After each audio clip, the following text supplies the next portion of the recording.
Hello everyone, I'm Freddy Smulter. You maybe know me, but I'm the 4-time EPF World Champion in super heavyweight in bench press. And I was the first drug tested lifter to reach 400 kilos. And why I'm doing this is because I have done maybe hundreds of interviews and stuff, but it's every time been in Finnish or Swedish. And every time I've done them, somebody of you have requested a English interview or something like that. So now, 4 years after I retired from competing in bench press, I will try to do an English interview.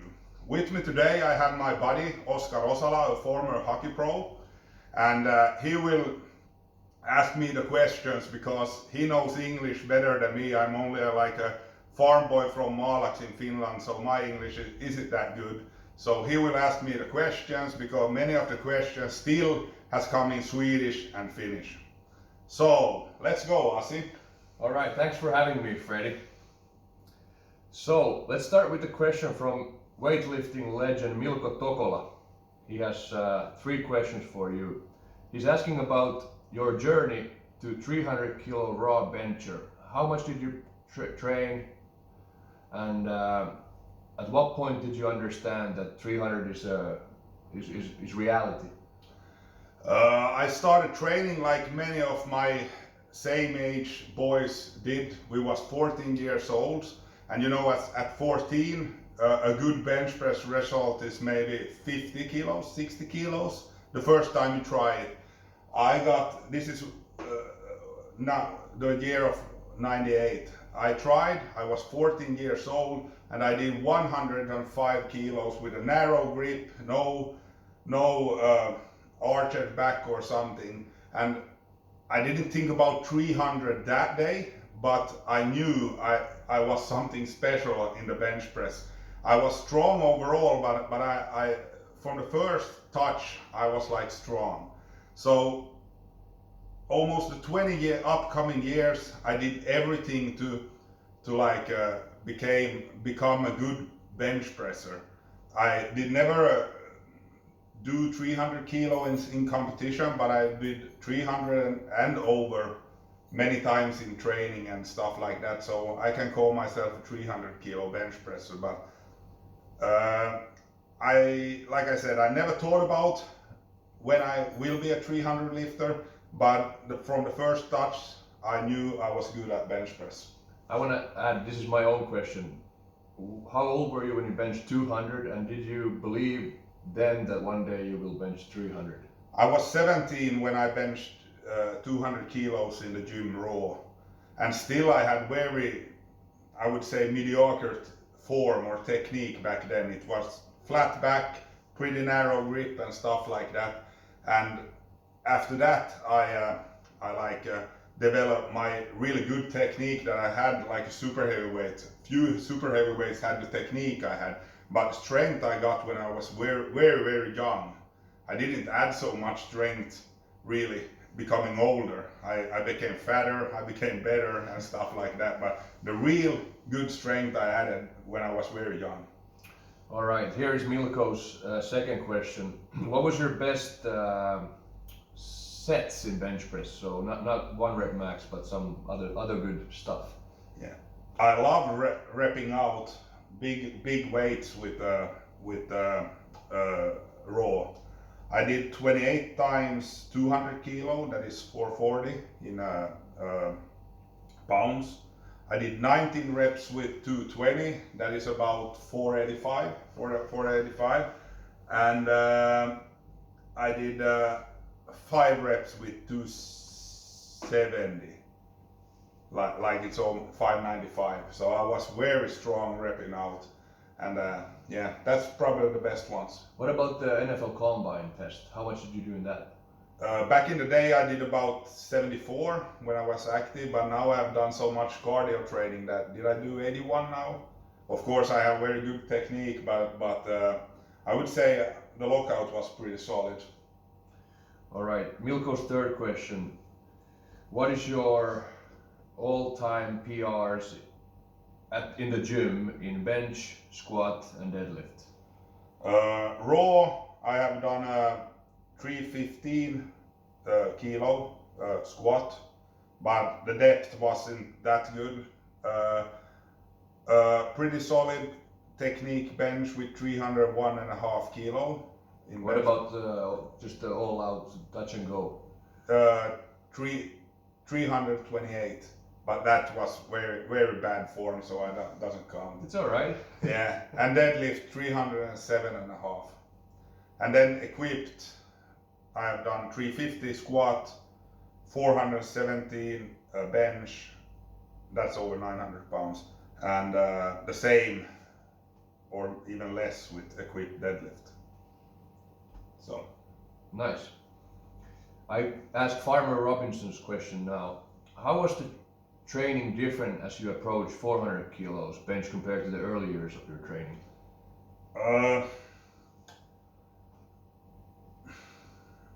I would say that I did the 400 lift the first time back in 2014, and I would say it was more like a mental game back then. You know, it's like Formula One with the shirt. You know, you can go harder, harder, higher, higher, higher, and it was more like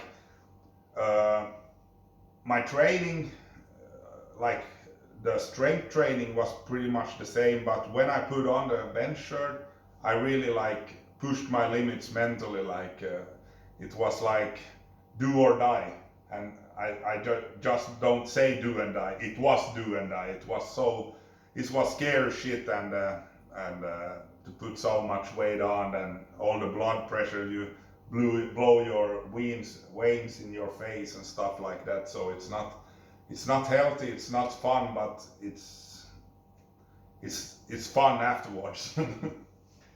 All right, Isaac Manner asks if you often did board bench with shirt. If you did, what kind of height on the board? Yeah, I did a lot of board presses during my career, both raw and with shirt. I love the fact that you can lift more than you can really do. I love that fact, and I also love the fact that you get strong lockout, and the lockout and strong triceps was one of my big strengths when I lifted. As you can see today, I have big chest, big triceps, but no shoulders, no back. So it was like I really trained that lockout in many ways with the board presses, and I also did pretty much of the low board presses raw, like only 2 centimeter board, 1 inch board, because you can really train your like less elasticity. Like you really drop the bar hard and then you like push it with all you got. So I used a lot of board presses, yes. And did you often rep with the shirt? Not really reps. Just for warm up, I could do a few like to different boards, like 2 or 3 reps. But with the shirt, it was mainly singles with the board presses, yes.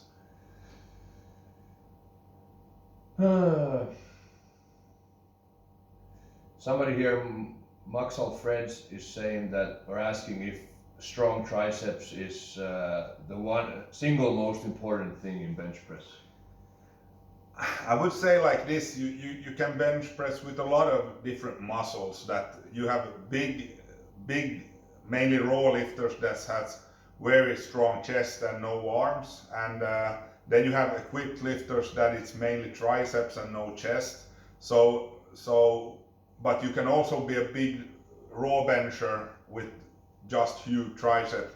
If you look at the pro lifter, like non-drug tested lifter Eric Spoto, he was like, yeah, he had a huge chest too, but he bench press really big weights with like triceps power. So it's every human has their own anatomy, so you can like you usually use the muscles that are the strongest. Like I said, for me it was like I was really strong in my triceps, really strong in my chest. So, but I had not weak shoulders, but they could have been stronger compared to the other ones. All right. Eino Järvisalo wants to know if you would like to do a comeback in 120 category and maybe get some more Finnish national records. No, today I'm 38 years old, so it won't be happen before I'm 40, because I know if I want to, like, if I go competing, I want to do it all out, and for me, I must put on more weight. I must like really go all in again. So that won't happen. When I master one after 40, maybe I've grown up so much in my head, so I can like take it in an easier way. But for now, I won't do it. But you will never. He asked if you want to go down in weight class to 120. Is that a 100% no? I would love to be strong at 120, but now I'm 140. I'm pretty healthy. I hope I have to knock some wood, but yeah, it isn't 100% no, but it's not likely. So, can I ask a skier question here in between, or you want to take them later? We take them later. All right. What about your diet when you competed? Was there any plan, or did you just eat a lot? I ate a lot. That was like that is one thing why I don't want to compete on the highest level again, because I don't like eating that much that I did. Yeah, I just ate a lot, and I used creatine. That is a very good supplement. Like, creatine is something that really works, and I still use it on occasions. But is it creatine monohydrate or some other? Monohydrate. I tried the other one. Pyruvat? Yeah, Pyruvat, but monohydrate was my thing. How often do you bench press? Back in the days, I bench press like 5-6 times a week, and nowadays I do 2 or 3. All right, Jolly wants to know if you use different grip widths or some other, like I guess you answered the board presses, but some other so not full range of motion, half range of motion, or something like that. Yeah, nowadays I only use my really almost over wide grip because I'm strongest there. But back when I competed, I trained a lot with the competition grip that was 81 centimeter between my these fingers, and I used really narrow grip. But it was more like I said in the beginning, I trained when I was young, almost until I became over 200 kilo bench presser. I trained with just narrow grip. So I was so strong in my triceps and with narrow grip, so I didn't really have to train it anymore. When I became more mature, it was better for me to train technique and the wide grip. What do you miss the most from your competing years? Tony Söderholm. Yeah, I don't really miss anything because I'm satisfied how it turned out. I'm 99% satisfied. I don't really miss anything, but the one thing that bothers me or like was undone was that my best raw benching competition, IPF strict rules, was 282 kilos,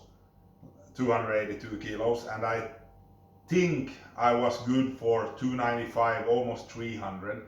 So the real big lift raw at competition I didn't do, but equipped I did it all, and yeah, so I don't really miss anything. Good. Of course it would be fun to like say hi to some of the old competition friends.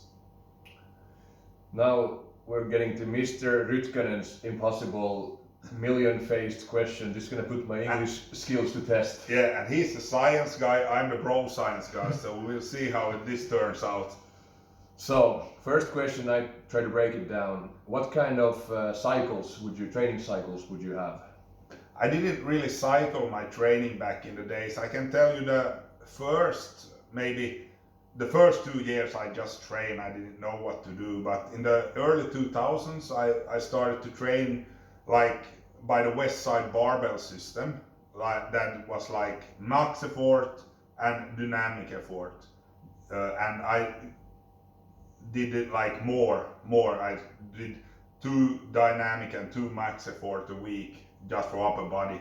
That was like, but I trained maximum strength and speed all through the year, and then of course competed every now and then. That was like, then it came a period when I did a lot of reps, but I maintained the speed training. The speed training has always been there, like the upper body explosiveness. My legs aren't explosive, but my upper body is. So, but I train all year pretty much in the same thing. That I did speed every week. I did maximum effort every week. If I had a flu, I rested. If I had an injury, I rested, and then I went hard again.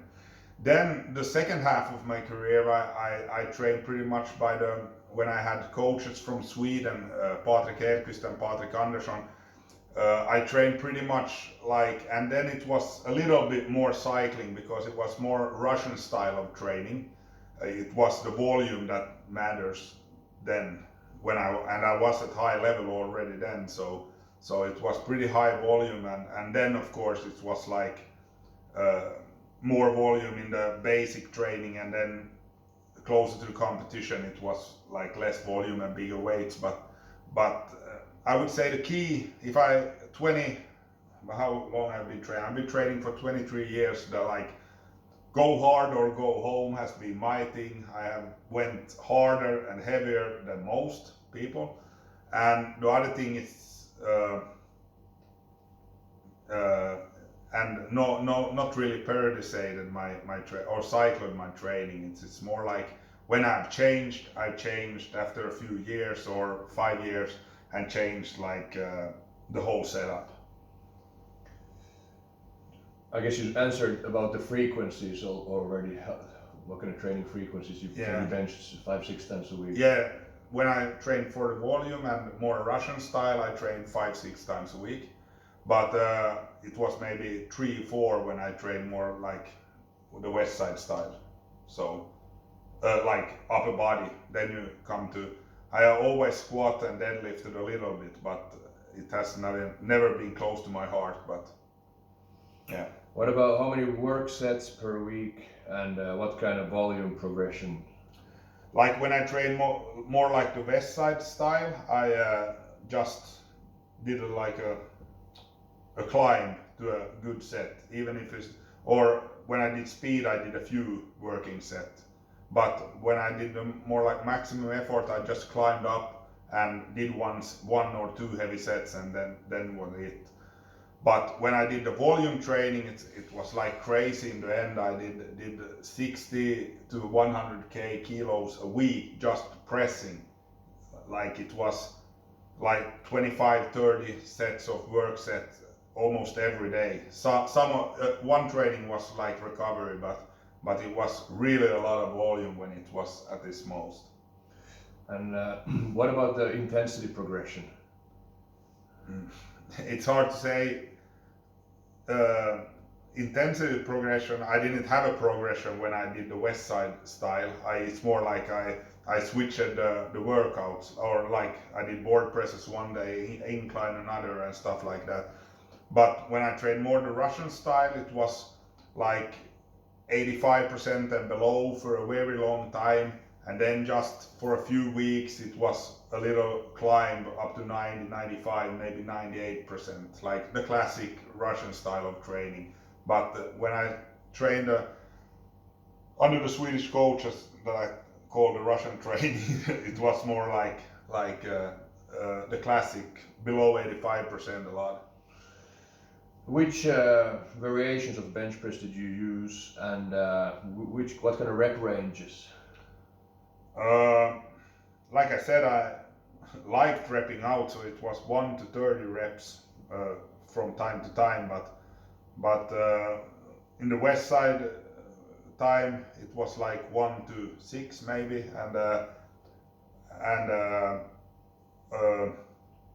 in the more Russian style of training, it was pretty short reps. It was like 2 to 4, but of course sometimes the craziness took over and I just tested how many can I rep with something. So it's called smultring in Sweden.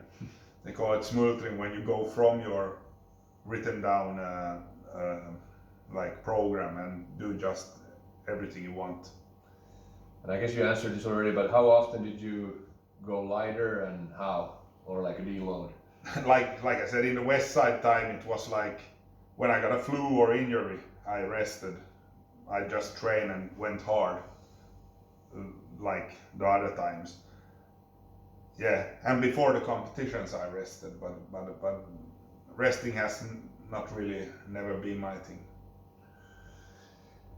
How much and what kind of accessory work did you do?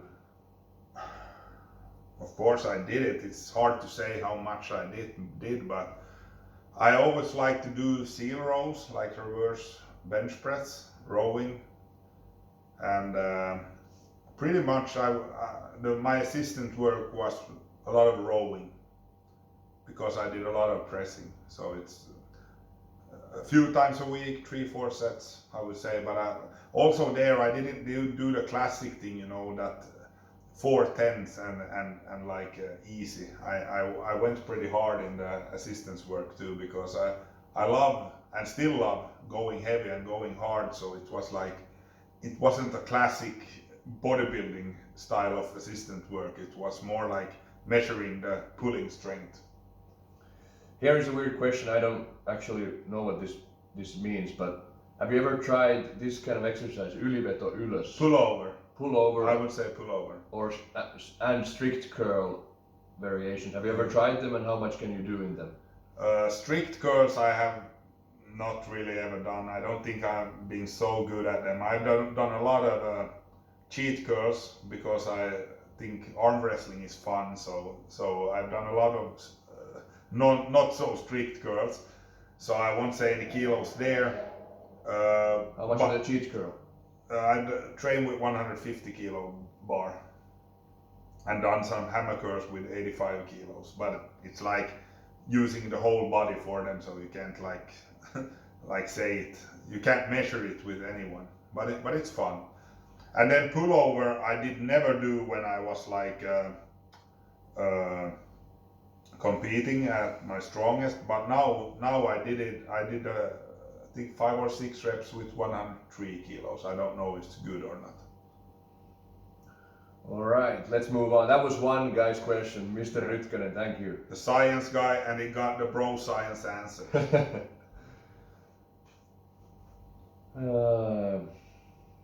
I guess you answered this kinda, but somebody's asking if you wanna take Uwe Lehto's Master 40 Raw national record in 23. I won't be able to do it. Ove Lehto is a legend. He did 600 pounds, 272.5 kilo, and 385 with shirt. I can't see myself in 2.5 years adding that much weight, body weight, so I can do it. I can't do it right now, so I won't be able to do it, even if I wanted. Toni Silvennoinen wants to know what kind of training style did you find best, and have you considered coaching? The best training style, I guess, is the Russian style with big volume, because you train with so low intensity and you get so much volume in, so you get so good speed and so good technique and stuff like that, and your CNS is pretty fresh all the time.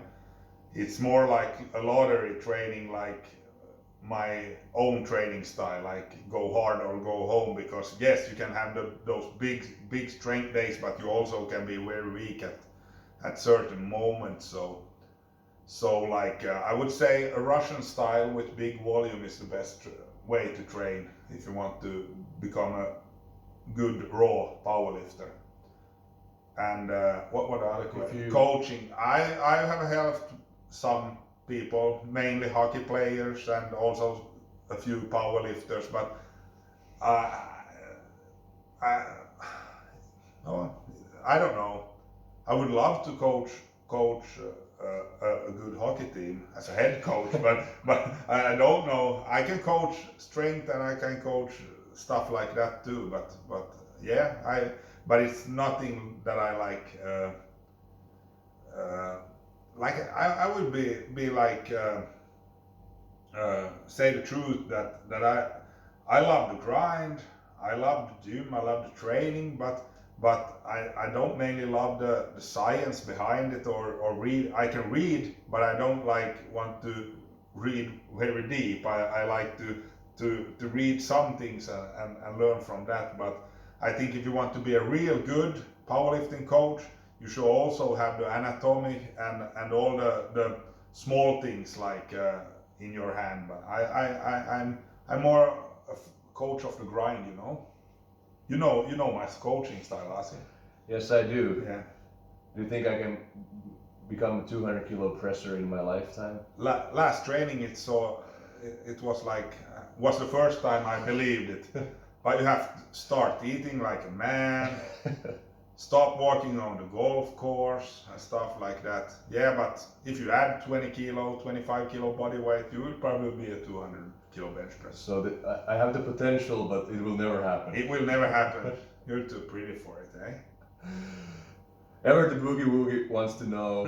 Who? Ever the Boogie Woogie Okay. wants to know how big are those arms? Nowadays they aren't big at all, but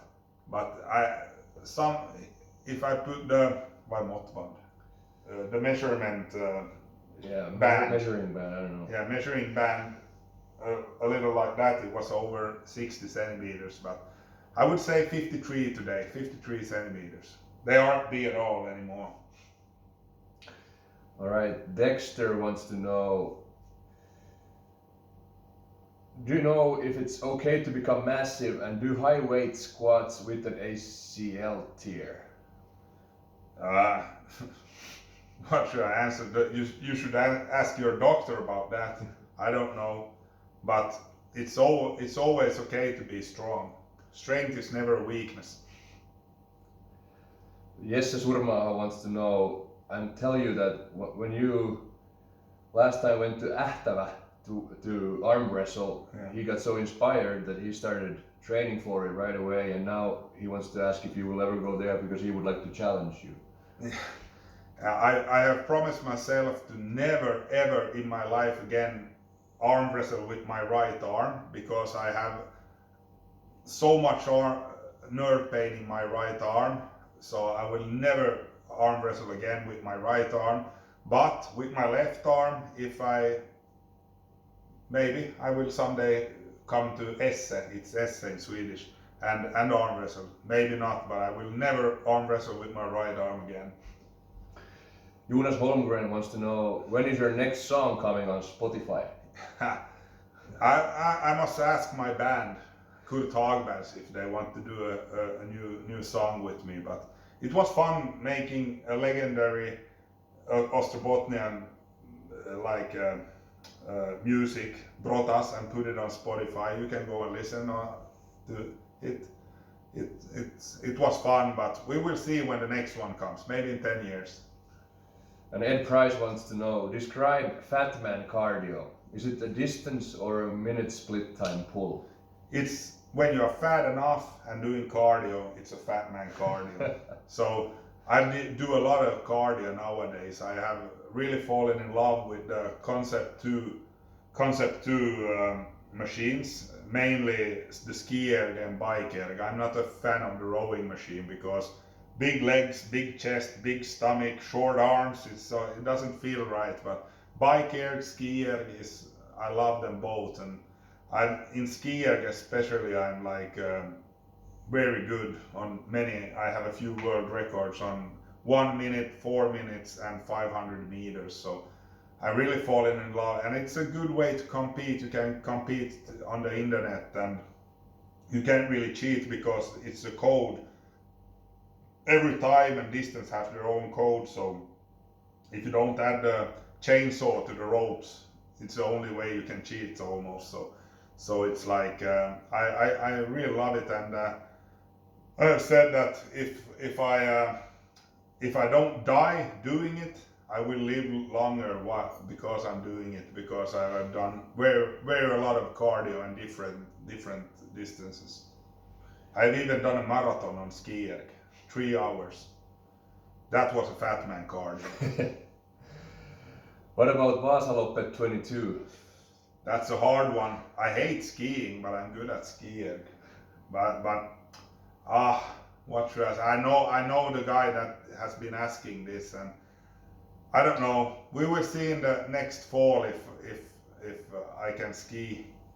I haven't skied since my army days in 2003. Or I skied once this winter, but the thing that you have in your hands broke, so I only got 900 meters. All right, tell me something. We are out of questions. Are we out of questions? Yes, but I want to ask you about hockey. Yeah.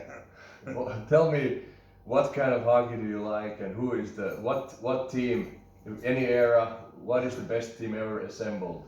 The best team ever assembled is the 87 Philadelphia Flyers from '87. They lost in the Stanley Cup Finals to Edmonton Oilers, but it was an old school team coached by the legend Mike Keenan. So I love tough and rough old school hockey, but I also love the game that is today. It's probably the most skilled ever hockey has been, and every hockey player is becoming a sportsman, like their body are like a sportsman. We all know that back in the days it was more like people from the street playing hockey and doing it well and playing with big heart. But I like the way the NHL has gone this season. It's like a little bit more than the past season. It's a little grittier play and still a lot of skill. So I like hockey overall. I coached in the low league 4 years too, and as a head coach, and I really enjoy the game. All right. Anything else you want to add? No, hopefully this was a good one and you understood